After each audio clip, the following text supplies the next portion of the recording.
Assalamualaikum warahmatullahi wabarakatuh. Akkam jirtu hordoftoota keenya kabajamoo kanneen chaanaal Afrikaa Samsiingirratti hordoftan. Egaa nageenya keenya bakka jirtan hundatti isin qaqqabu. Tole egaa hordoftoota keenya barnoota keenya kanarratti nu walitti deebinee jirra. Egaa barnoota keenya kanarra keessatti jechuudha. Chaanaal Telegiraama qabdan irratti jechuudha. Ergaalee garaagaraa yaada qabu namni akkamitti akkasiniif gumaachuu danda'u karaa hulaa isin bantanii fi yookiin ammoo yaada namni isiniif kenne irraa fudhachuudhaaf akka namni isiniif gumaachuuf akkamitti akka isin oon gootanii yookiin ammoo ofirraa kan cufamee jiru kana bantanii namni achirratti yaada isiniif kennu yookiin ammoo barnoota isin barsiiftan irratti waan namootaaf hin galin jechuudha. Gaafiilee garaagaraa gaafachuu danda'u isinitti agarsiisaa jechuudha. Akkasuma jechuudha iddoo miiseejiin yeroo namni achirratti isiniif erge itti dhufte yookiin ammoo dhuftee miiseejiin sun irratti buutee miiseejii san iddoo sun irratti buute irratti ilaaluu dandeettan. Fakkeenyaaf namni yeroo isiniif erge jechuudha kallattiidhaan chaanaal sanarratti miiseejiin hin dhuftu kan isin dhufte jechuudha iddoo kophaa qabdi jechuudha iddoo miiseejii san irratti isiniif ergan miiseejiin sun eessatti dhufti kan jedhuudhaaf isinitti agarsiisa. Hamma xumura viidiyoo kanaatti daawwachuudhaan nafaana turaa isin jedha. Kanneen jalqabaaf gara chaanaal Afrikaa Samsiingii hordoftan barnoonni keenyas kan chaanaal keenya subscribe godhaa. Viidiyoo keenya kan daawwatan yoo jaallattan laayik godhaa. Hiriyoottan keessaniif qooda gaaffii fi yaada qabdan koomentii irratti nuuf baasaa jedha. Tole egaa hordoftoota jechuudha maal gootu kallattiidhumaan telegiraama keessan irra ni galtu jechuudha. Fakkeenyaaf haala kanatti telegiraama kiyya irra ni gala. Sana booda erga telegiraama kiyya irra haala kanatti galee booda maal godha chaanaal kiyya irra ni gala jechuudha. Asni agartanii fakkeenyaaf chaanaal Afrikaa Samsiingii kanarratti isin agarsiisa. Asuma warroonni chaanaal kana hin beekne jechuudha jooyin godhaatii viidiyoo garaagaraa barnoota ture jira irraa fayyadamaa isin jedha. Fakkeenyaaf asuma irratti kiliikni gootanii chaanaal keessan irratti erga chaanaal keessan irratti haala kanatti kiliik gootanii booda maal gootu as deebitanii jechuudha gubbaa kanarratti maqaa chaanaal irratti kiliik gootu jechuudha.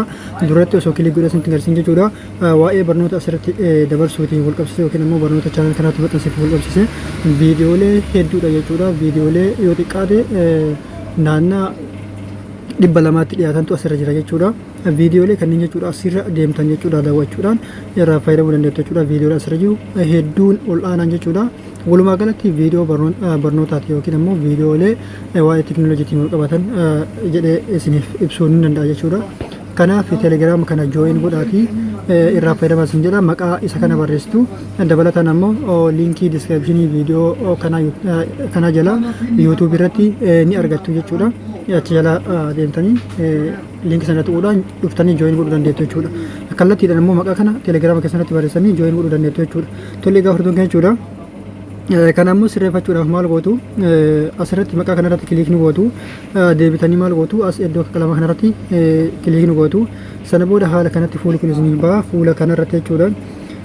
Reactions iddoo irratti deebitanii kiliikni gootu sana booda jechuudha enable reactionii kana jechuudha mallattoo tana haala kanatti oon gootu jechuudha.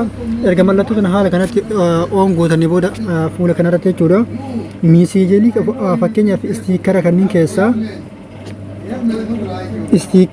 keessaa istiikara kam akka namni isiniif ergu barbaadan fakkeenyaaf istiikara hin taane yookiin ammoo istiikara fokkataa jechuudha kan nama jibbisiisu kan hamilee keessan yeroo isin barnoota san barsiiftan jettan hamilee keessan isin cabsu akka namni asirratti chaanaala keessan sanarratti yaada san isiniif hin kennineef akkamitti akka isin ofirraa istiikara kana itti cufuu dandeettan ammoo asumaanis ni agartu jechuudha. Istiikara kanneen fakkeenyaaf ofirraa cufuudhaaf maal gootu as mallattoo fakkeenyaaf mallattoo unlaayikii yookiin ammoo waan san hin jaalanne jechuu agarsiiftan jechuudha.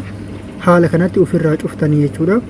Achirratti namni mallattoo tana yoo isin asirratti ofirraa cuftan namni tokko isiniif erguu hin danda'u jechuudha. Kanneen keessaa kan barbaadan hunda isaanii fakkeenyaaf kanas haala kanatti ofirraa cufuu dandeettu kanas haala kanatti kanneen hundaa jechuudha. Akkanatti kan hin barbaanne walumaa galatti haala kanatti ofirraa cuftanii akka namni istiikara muraasa sanaan qofa yookiin ammoo istiikara isin jaallattan qofa isiniif erguu danda'u achirratti taasiftu jechuudha. Kanaaf isinitti agarsiisa jechuudha akkamitti namni akka erguu hin dandeenye jechuudha. Fakkeenyaaf kanas ofirraa cufee isa kanas ofirraa cufee jira jechuudha. Kun akkuma isin agartan istiikaroota muraasa qofa dhiisee jechuudha. Istiikaroota kanneen jechuudha ni ilaaltu jechuudha akkaataa chaanaal telegiraama biraa irra galee isinitti agarsiisa jechuudha akkaataa isin itti ilaalu yookiin ammoo ittiin namaa erguu dandeettan akkasuma jechuudha istiikara kana kanneen qofatu ergama hundatu ergama kan jedhus achumaan ilaaltu jechuudha. Sana booda maal gootu haala kanatti erga cuftanii duubatti deebitu jechuudha. Miiseejiilee isiniif ergame dhiifama miiseejiilee isiniif ergame yookiin ammoo miiseejiilee namni telegiraama chaanal keessan irratti isiniif erge ilaaluudhaaf ammoo maal gootu yookiin ammoo dubbistanii deebisaa nama sanii viidiyoodhaan haa ta'u kallattii kamiidhaan deebisanii isaanii qopheessuudhaaf maal gootu as recent actions iddoo jedhu kanarratti al tokkoof ni cuqaatu. Sana booda jechuudha haala kanatti ergaaleen namni isiniif erge haala kanatti isin bira gahaa jechuudha. Kun akkuma agartan kana ammoo ani telegiraama biraatiin asirratti barreessee jira jechuudha. Yookiin ammoo bifa yaada kennachuudhaatiin isinitti viidiyoo kana agarsiisuudhaaf haala kanatti yaada barreessee jira jechuudha. Kanaaf haala kanatti yaada namni isinii kennes dhuftanii jala kanatti argattu jechuudha. Yookiin ammoo recent reaction kana jala galtanii ergaalee namni isiniif erge dubbisuudha dandeettu jechuudha. Kanaaf haala kana dubbisanii inni biraa immoo jechuudha akkamitti namaaf ergina haala kanatti banne nuhu akkamitti namaaf ergina kan jedhuudhaaf telegiraama biraa agalee isin agarsiisa. Fakkeenyaaf telegiraama kanarra haa galu isa kanarra telegiraama kanarra ni gala. Sana booda jechuudha erga telegiraama kanarra galee booda jechuudha kallattiidhaan chaanaala sanarratti kiliikii godha jechuudha. Fakkeenyaaf chaanaalli kun chaanaala Afrikaa Samsing amma achii sirreessee jirutti sirreessee dhufee jira. Achi sirreessee dhufee jira jechuudha. Asirratti kiliikii godha. Sana booda jechuudha haala kanatti chaanaalli kun naaf banama. Erga naaf baname yaada viidiyoo barbaade irratti fakkeenyaaf isa kanarratti yaada kennachuu barbaade kallattimaan isa kanarra ni cuwaasa jechuudha. Dhiifama kallattimaan maalli cuwaaftu mallattoo fakkeenyaaf waan akka ijaa tanafarra haala kanatti waan akka ijaa tanarratti yogguu kilik gootan mallattoolee isin garratti filattan yookiin ammoo hundi filattanis haala kanatti gubbaa kanatti isiniif baati. Fakkeenyaaf yoo mallattoo tana godhuu barbaadan asirratti cuwaaftu kunoo mallattoo tana haala kanatti waan kana jaalachuu keessan argisiisaa jechuudha. Yoo barbaadan ammoo asirratti fakkeenyaaf laayikii haala kanatti laayikii godhuu dandeettu. Waan barbaadan jechuudha waan barbaadan filattanii mallattoo ijaa sanarratti cuqaaftanii mallattoo ijaa sanarratti waan barbaadan filattanii yaada qabdan kennuudha dandeettu jechuudha. Inni biraa ammoo jechuudha maal gootu barreeffamaan jechuudha gaafii wantoota isin dhibe gaafachuudhaaf maal gootu as iddoo kanarratti dhuftu idiit iddoo jettu kanarratti ni cuqaaftu. Erga idiit kanarratti cuqaaftanii booda maal gootu yaada barbaadan kennattu jechuudha. Fakkeenyaaf yaada barbaadan viidiyoo san jalatti kennachuudhaaf yookiin ammoo viidiyoo waraabamee jiru san irratti yaada kennachuudhaaf haala kanatti kiliik ni gootu jechuudha. Inni amma yaada tokko isiniif barreessee gama telegiraama kaanii isin deebisee isin agarsiisa jechuudha. Reakshinii isin jala sent reakshinii isin jala isin galchee jechuudha. Fakkeenyaaf akkam bulte jedhameen tole akkam bulte erga jedheeni akkam bulte erga haala kanatti jedheeni booda maal godha as mallattoo raa'itii jechuudha taniin agartanii asirratti ni cuqaasa jechuudha. Haala kanatti ergamtee jirti jechuudha. Ergaa keessan garuu isin chaanaala kanarratti ilaaluu hin dandeettan jechuudha. Maal gootu chaanaala kana keessaa ni baatu. Erga chaanaala kana keessaa baatanii booda maal gootu as jechuudha. Fakkeenyaaf yoo namni isiniif erga jechuudha miiseejiilee san jechuudha.